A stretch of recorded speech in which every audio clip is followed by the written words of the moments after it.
So can you tell us if there are any therapeutic modalities which can be done to bring down the inflammation and thereby the long-term effects? And also if there are any diagnostic tests which are available so that we can know the level of inflammation which is happening in our body?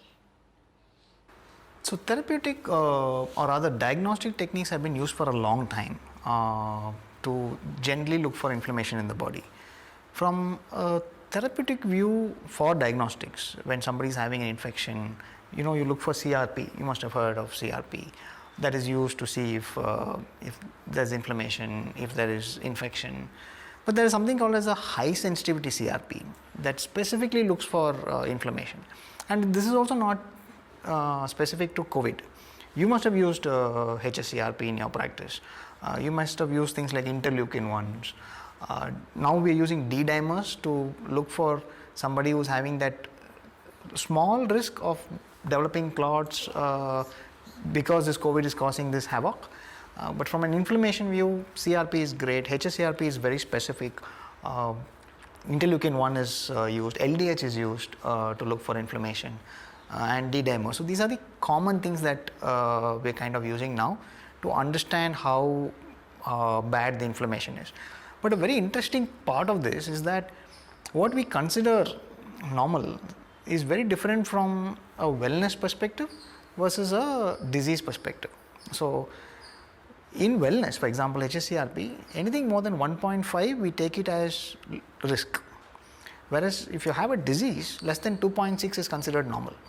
So there are different ways of interpreting how each of these tests can predict inflammation.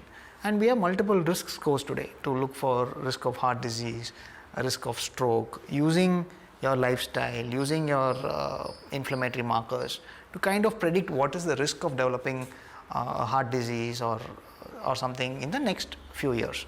So a combination of these things is important. It's just not just numbers, but a combination of these things you can kind of predict what the risk is.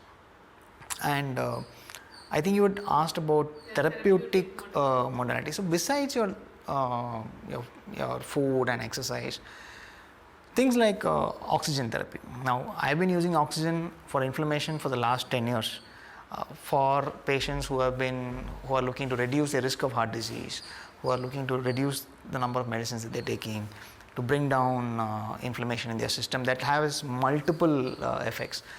Hyperbaric oxygen is a very interesting therapy because there has been so many papers that say that this is great. It is FDA approved for autism.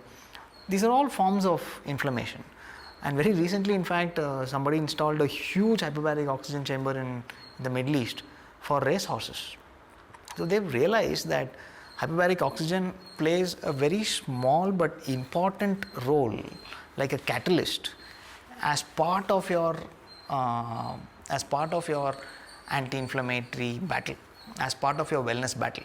It's not the only thing that taking pure oxygen alone may not help, but when it's done as part of everything else, it enhances everything else, every other therapy. I'm sure you use hyperbaric oxygen for skin also. When after you do your after peels, how does that help? So simply because after you do it, your body takes in so much oxygen, and what does it do? It's basically giving you very high concentrated oxygen at a higher pressure. So your lungs take in the oxygen better, and therefore it helps in the whole healing process. So that's one thing I can think of purely from a therapeutic point of view, to understand how somebody who has had COVID some of the therapeutic things that they can do to kind of prevent long-term issues with because of the inflammation that the COVID is causing.